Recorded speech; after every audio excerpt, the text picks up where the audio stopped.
Si De Lima po ang pinakamaganda, kaya siya yung nasa thumbnail ko dahil siya yung may pinaka real talk sa lahat. Ang nangyari po, si Bato nag-dismiss. Ayaw nila ng salitang dismissal. Pati yung mga 18. Gusto nila, yung inuuto nila yung mga tao na kunwari hindi nila dinismiss, pero actually dinismiss nila. Ang pinakatumpak, si De Lima. Ano sinabi ni De Lima? Dismissal ito in a nice way. Remand ay dismissal in a nice way. Dinismiss po nila. Ito ang Wow Trending. Dating Senadora Lela de Lima ni Real Talk ang mga umaasa pa na meron pang impeachment na mangyayari laban kay Vice President Inday Sara Duterte sa 90th Congress ngayong buwan ng Hunyo. Ayon pa nga kay dating Senadora Lela de Lima na ang remand ay dismissal in a nice way. Hindi kasi pumayag ang mga senador na i-dismiss ang impeachment laban kay Vice President Sara Duterte. Kaya ayon pa kay Senadora Lela de Lima na sa mga umaasa na meron pang impeachment, olats na po kayo. Ito ay matapos na ibalik ng Senado sa Congress ang impeachment article ni Vice President Inday Sara Duterte. Kanina habang naglalakad ang mga congressman at bitbit na mga alipores ni Martin Tambaloslos Romualdez sa mga papel, nagpamisa ang House of Representatives. Pinadasalan ang article of impeachment ni Vice President Inday Sara. Hindi naman naiwasan ng mga netizens na matawa nang makita nila ang larawan ni Tambi na parang alam nyo na. Hindi rin nakaligtas kay Attorney Rowena Guanzon at sinabing kulang ang misa, dapat exorcism. 0 point for Team Lacoste, 1 point for Sub-Saharan Mindanao. Pahabol pa nga ni Attorney Guanzon sa larawan ni Tambi, parang nakaraan lang ang lakas-lakas pa niya. Nagyeye pa nga siya, kahit A talaga yon. Tambaloslos 0, Inday Sara 1, #speaker. At buwelta pa ng mga netizens sa comment section nang mapanood nila ang misa sa House of Representatives ni Martin Tambaloslos Romualdez. Nakakadiri talaga ang basihan nila sa pagiging mabuti at disenteng tao. Lumapit sa simbahan, lumuhod at magpabindisyon ng holy water. Hindi niyan kayang gawing dalisay ang mga pagkatao nyo kahit mag-swimming pa kayo sa holy water. Ang demonyo talaga. Sana yung mga congressman na pumirma ng impeachment bago sila pumirma, umakting muna sila ng ganyan. You know, what I am Catholic pero honestly para sa akin too much politics yung tipo ng patigan yan. Pinipicturan pa para kumalat sa social media, politika po ang pinanggagalingan niyang impeachment complaint. Huminga ako ng malalim sa mga ganitong style.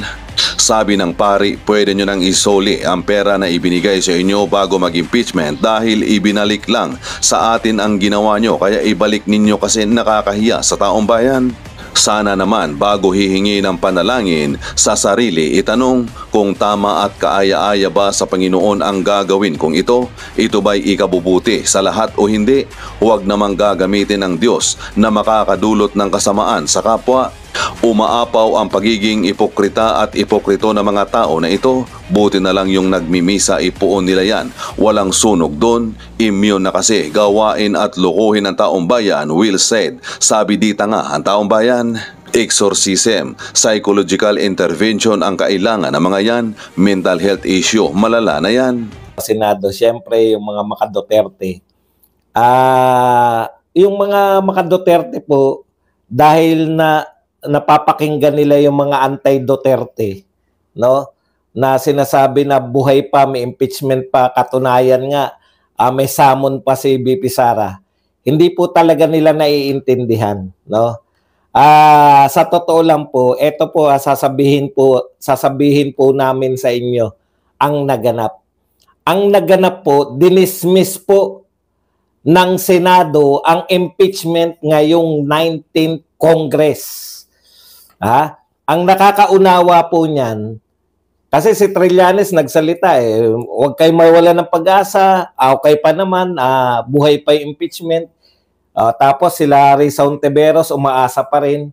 Pati po yung mga dilawan kakamping, ang taas pa rin po ng kanilang ng pag-asa na hindi naman dinismiss May pag-asa pa Alam niyo po, sa totoo lang, no? yung mga tunay pong matatalino dito po sa ating mga kalaban natin, ang pinakamatalino pong mga abogado nila, mag-real talk na po tayo. Si De Lima at saka si Coco Pimentel. Wala na pong iba. Silang dalawa, no? Opo. Silang dalawa po, alam nila yung naganap. Yung mga clueless katulad nila, katulad po ng mga ibang congressman. Meron pa yung Zamora eh. Masaya pa siya eh. Parang sinasabi, wala yan, mali yung ginawa ng walang ganun. Wala daw ganun. No? Eto, ang saya-saya po na nagpapa-interview pa nung, ang pangalan nito Zamora na to. Isa yan sa mga prosecutor na wala daw po yung ginawa ng Senado. Unconstitutional. Ang kinakailangan lang daw gawin ng Senado ay ituloy ang impeachment ayon sa Constitution. Ito pong mga batang ito, ayan no, hindi po natin paparinig yung sinabi niya. Ito pong mga batang ito, ayan, masayang-masaya pa siya eh. Akala niya talaga, no, akala nila, wala pong epekto yung ginawa ng mga senador kasi nakasulat nga naman na impeachment lang. Hindi po, yan yung nanalong Zamora. Iba po yung sinasabi nyo Zamora, yun yung mataba eh. Ang point ko lang po dito, marami po eh, si Trillanes, hindi po ito yung matabang Zamora, ito yung magandang Zamora eh. Okay. Kasama po yan sa prosecutor. Tuwan-tuwa pa siya eh, na parang baliwala lang. Ang tunay po naganap, si Trillanes ganun din. May pag-asa pa tayo, wag kayo matiwala. Makikita mo ngayon, yung mga tunay na may alam sa batas at yung mga nagdudunong-dunungan lang. Nagdudunong-dunungan versus tunay na magagaling. Yung mga tunay pong magagaling, kita nyo na high blood si Coco Pimentel. Alam niya yung ginawa ng mga senador, ng mga kapwa niya senador. Ano po ba talaga yung nangyari? Ang nangyari po talaga, no? Ang nangyari po, dinismiss. Dinismiss po. Iba lang ang tawag. Kita niyo sabi ni Coco, wala naman return to sender eh. Ano yan, sulat? Hindi po pwedeng return to sender. Wala tayong magagawa. Ganun yung point. Kaya malungkot na malungkot si Coco Pimentel. Alam niya na nagawa eh. No? Alam na yung ginawa ng mga kasama niya. No?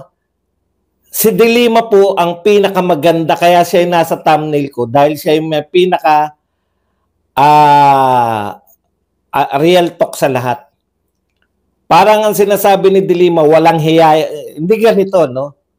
Pero ganito yung implikasyon. Walang hiyayang mga senador na yan. Hindi. Teka muna, hindi nyo pa nga nauunawa. Ano itatawid? Wala nga naganap na impeachment. Ayaw nyo kasing unawain muna ako eh. Hindi ako high blood. Naghabol ako ng oras kasi abutan ako ng Birada Aguila eh. Ang nangyari po, si Bato nag-dismiss. Ayaw nila ng salitang dismissal. Pati yung mga 18.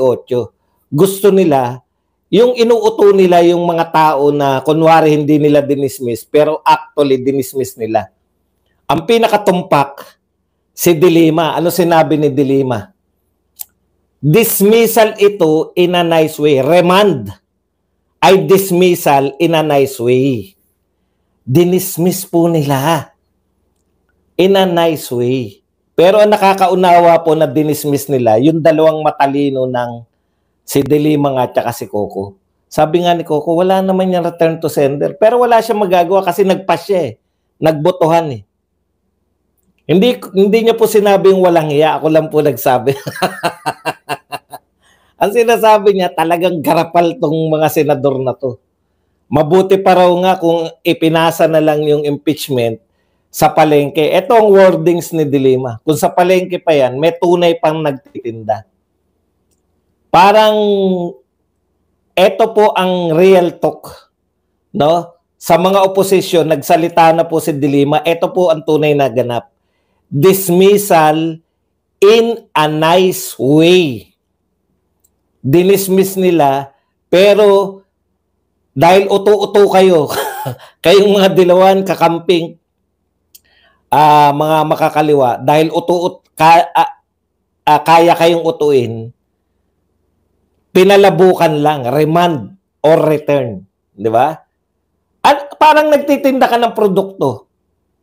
Di ba? Ayokong bilhin yan. Tumanggi ako. Ay, ayoko niyan. O, pinasosoli po. Dahil ayaw niya. Naintindihan nyo?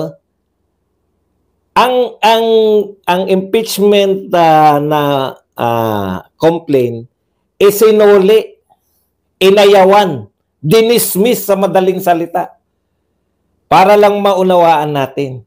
Bakit ba dong sinabi na hindi dinismiss? Tignan nyo po yung dalawang kondisyon. Una, i-certify nila, sinoli namin sa inyo to para kunwari hindi namin dinidismiss. Pero wala na kaming i-impeach trial, wala na kami ita-trial. Bakit?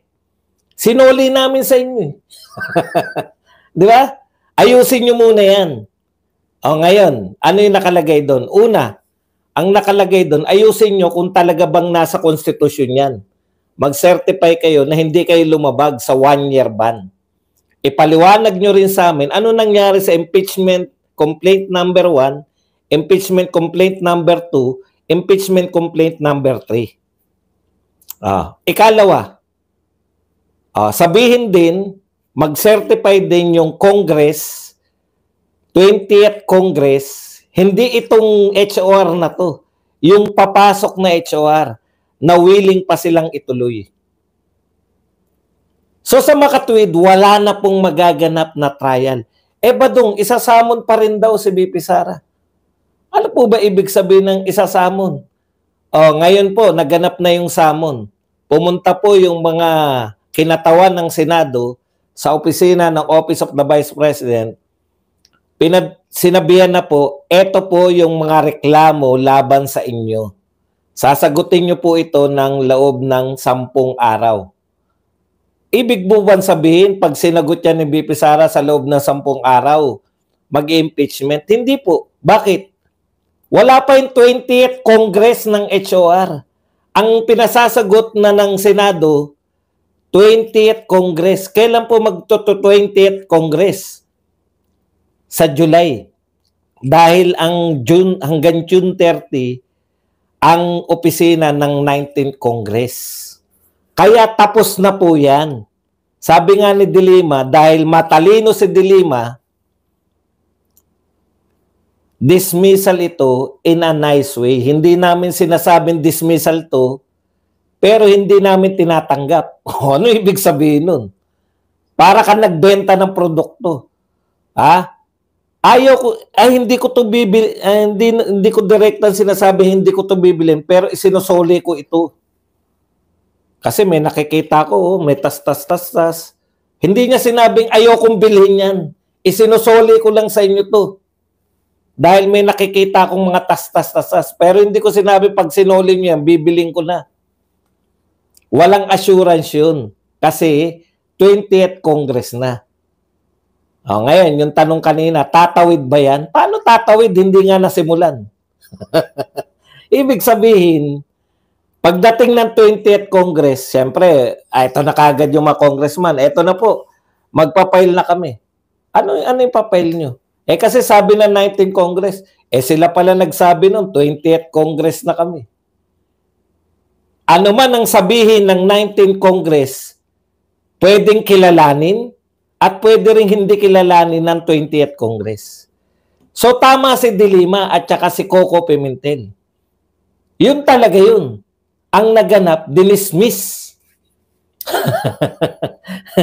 Matalino siya kasi naunawaan niya eh. Hindi siya tuwan-tuwa katulad nito na Zamora. Maganda pa naman si Zamora. Maganda ka pa naman, tuwan-tuwa ka dahil wala daw yun. Wala daw yung ginawa ng Senado. Sino magsasabing wala yun? Yun na nga pinatupad. Paano mo sasabihin na wala lang yung sinabi ng Senado? Yun na nga pinatupad. Bukas pa ako sa birada.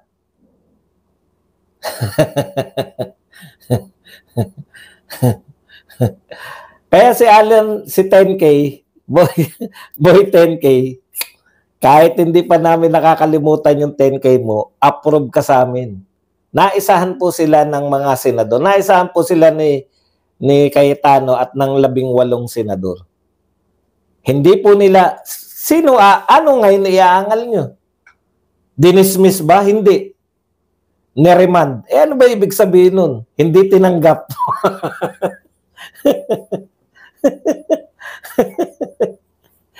Pinasoli. At may kondisyon. May nagtanong, di ba, si Grace po. Sabi ni Grace po, pagbabukas, sinuli kagad ng House of Representatives, tuloy pa yung impeachment. Tsaka ako nasasagutin niya, sabi ni Jesus Cordero. Hindi maunawaan ni Grace po na yung pinagbotohan nila, sila nagboto 20th Congress na yung magsusuli, hindi yung 19th Congress pa rin. Para pati po tayo, hindi tayo nalilito. Di ba? Dapat alam natin yung naganap.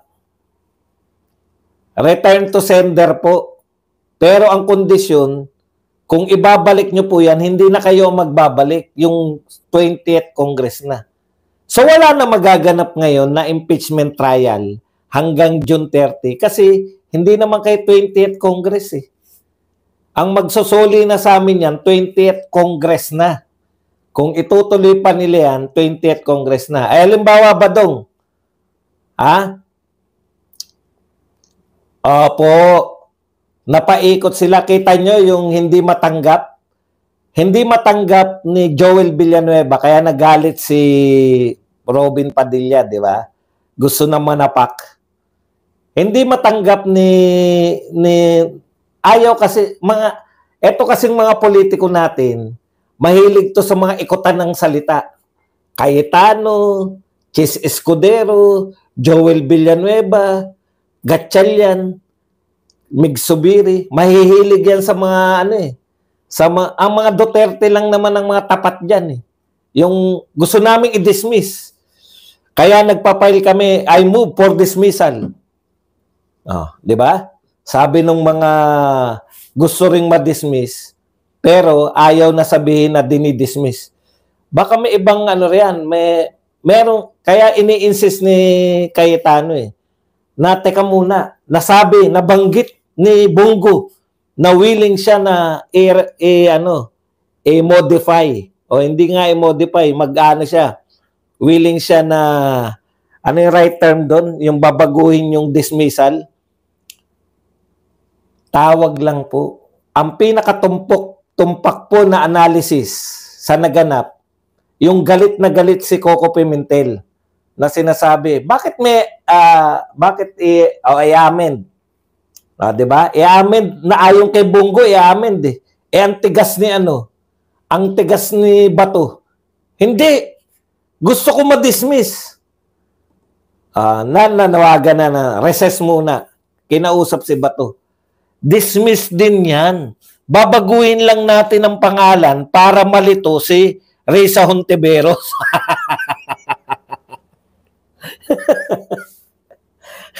Para malito si Risa Hontiveros. Babaguhin lang natin. Remand. Pero sa totoo lang, dismiss din yan. Nakalma na si Bato.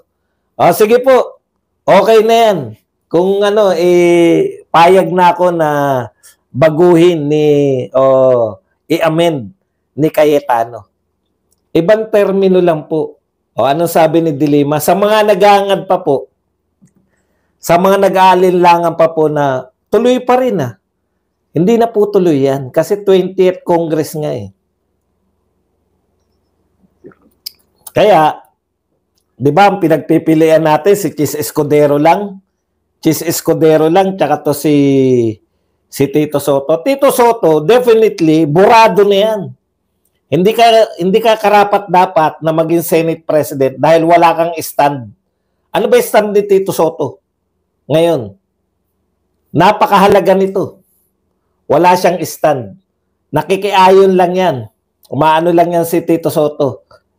So wala na po yan. Ngayon, ito po,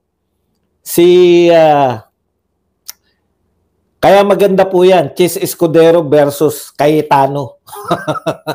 Bahala na, nakakuha si Cayetano, di ba? Puta, okay to.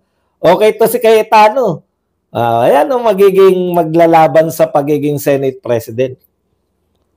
Mahusay naman si Cayetano, kaya lang hindi mo talaga balimbingin yung mga Cayetano. Kita mo si Cayetano, Pia, tumakbo kay Marcos.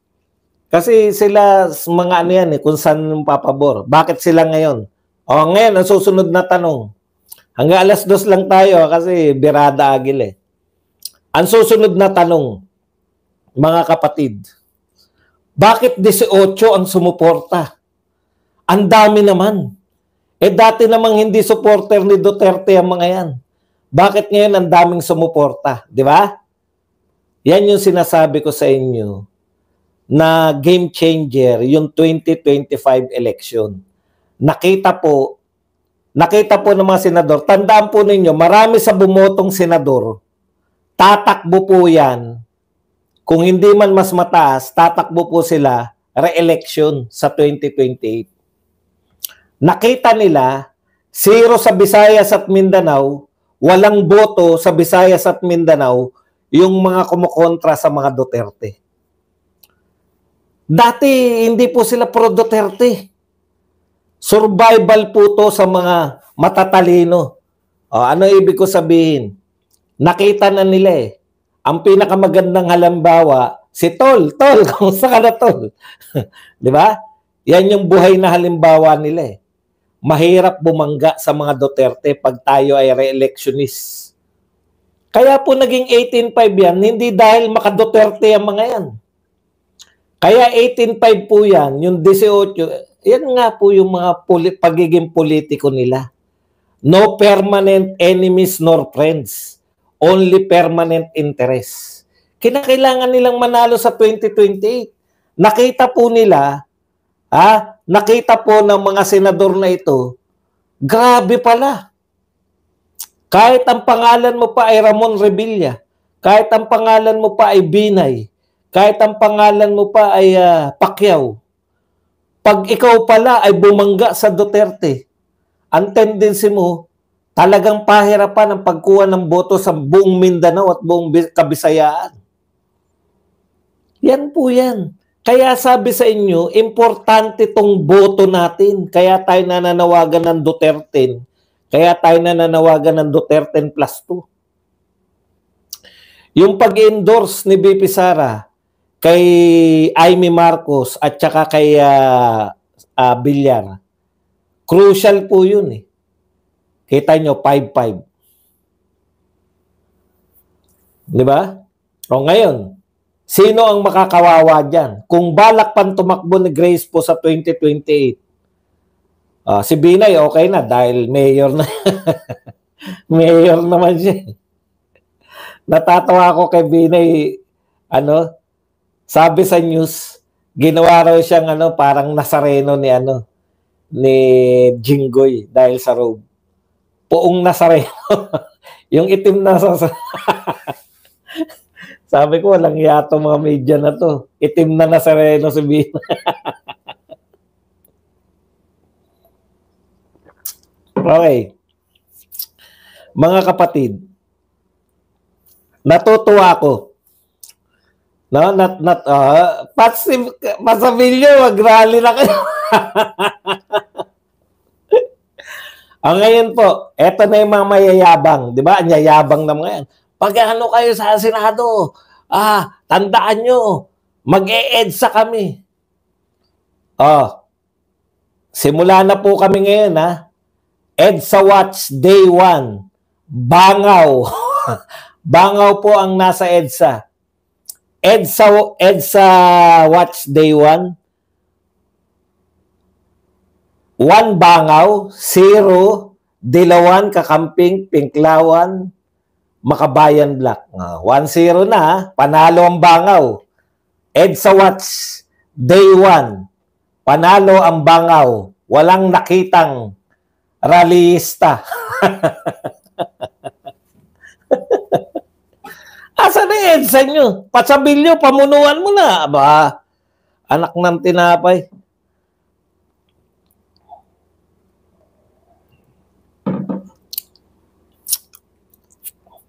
Pinagtatanggol mo ba si Nancy Binay? Kung makakantsaw daw ako, akala mo maputi ako. Mag-rally ka na, Patsabilyo. Okay.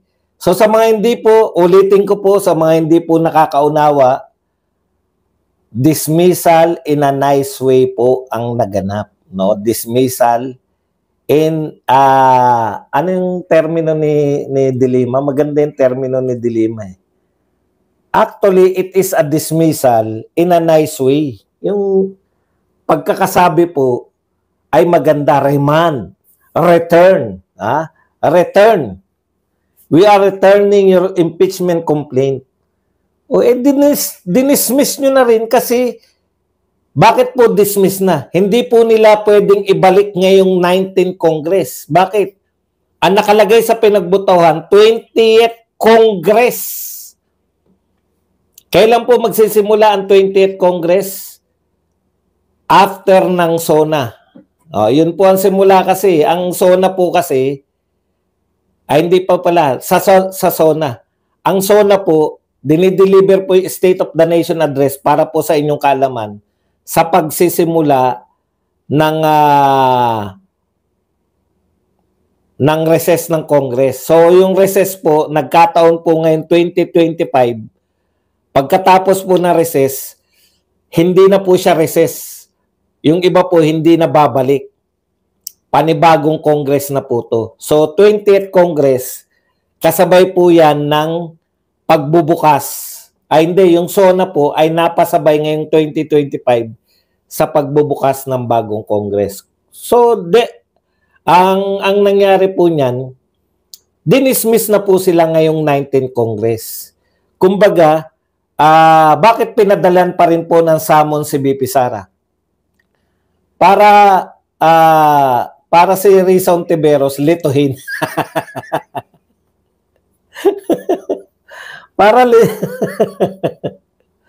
para lituhin po si para lituhin po si Risa Ontiveros at saka si Grace po. O di ba lito sila? Ngayon, sige, 20th Congress na. Ito po ang senaryo Sa 20th Congress, sasabihin ba di siyempre yung HOR ng 20th Congress, sabihin, tuloy na natin. Binigyan tayo ng pagkakataon ng Senado para ibalik sa kanila. O ngayon, okay na. Nasabi na nila na walang paglabag sa batas yung ginawa naming fourth impeachment yung aming sinalang. O okay, wala daw paglabag sa batas yun. Binalik nila sa Senado ngayon. Nariyan na si Marcoleta. Ano to? Impeachment trial? Impeachment? Bakit? Tapos na ba yung 1-year ban? Kailan nyo ba pinasa to? Original pong pagpasa niya, February. July pa lang ngayon. Sa February pa uli kayo pwedeng magpasa.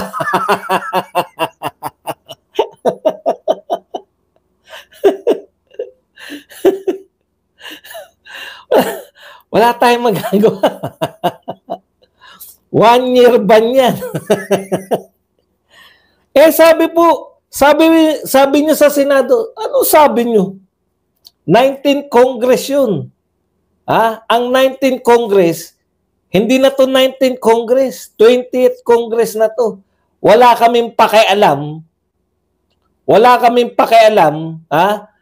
Kung anong ginawa nila sa 19th Congress. Pwede naming ituloy yan kung may nasimulan. Yung nagsasabi po na tatawid. Ano itatawid nyo? Wala nga sinuli nga. Pwede pong tumawid yun. Totoo yun, di ba? Pwede tumawid. Halimbawa, ganito po. Kasi sinasabi nila, nagdiskusyon, ang haba di ba? Ang daming binasang mga sa kaso ni ganon. Ang dami nilang kaso. Ganyan ang mga abogado magsasite ng mga kaso sasabihin lang ni Marcoleta, ano ba tatawid nyo? Hindi nyo nga nasimulan. Di ba sinuli nyo? Sinuli nyo nga ano yung tatanggapin namin? Wala kaming tatanggapin mula sa inyo. Bakit wala kaming tatanggapin? Dahil sinuli nyo Sinuli ninyo sa House of Representative. Ano yung itutuloy namin? Wala kaming itutuloy. Bagong Congress na to. Kung kayo nasimulan nyo sana, pwede namin pag-usapan, itutuloy ba natin yung nasimulan nila? Eh kung yung nasimulan nga, ito real talk to ha. Kung yung nasimulan nga nila, pwede naming tablahin eh. Kami 20th Congress na Senado. Pwede namin sabihin, ayaw namin niya sinimulan nyo. Ang pangit. Ang pangit na sinimulan nyo, ayaw namin sundin. Yung pa kayang itutuloy namin, yung hindi nasimulan. Oh. Ano po ang itutuloy ng Senado sa July? Wala namang nasimulan. Ang nagawa lang po nila, nagsuot na robe. Hindi nga nagsuot si Amy. Si Robin. Lalo na si Cynthia. Puta, talo na nga ako pag susuotin nyo pa ako niyan. Di ba? Hindi po mas nasimulan, therefore walang itutuloy. Eh, may mga nanonood sa atin na mga senador. Baka maka-influensya tayo eh.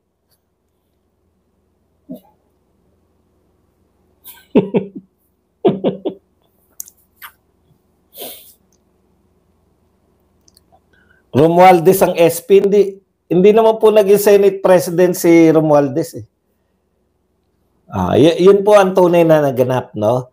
Kaya po ang galit na galit, yung mga nakaunawa, yung mga clueless, anong mangyayari? Yung mga ngayon, ang ginawa sa inyo, nilito kayo, nagpalito naman kayo, tuwan-tuwa pa kayo. Bakit tapos na babadong?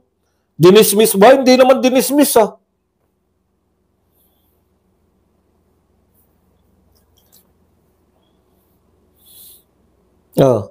Wala pong itutuloy.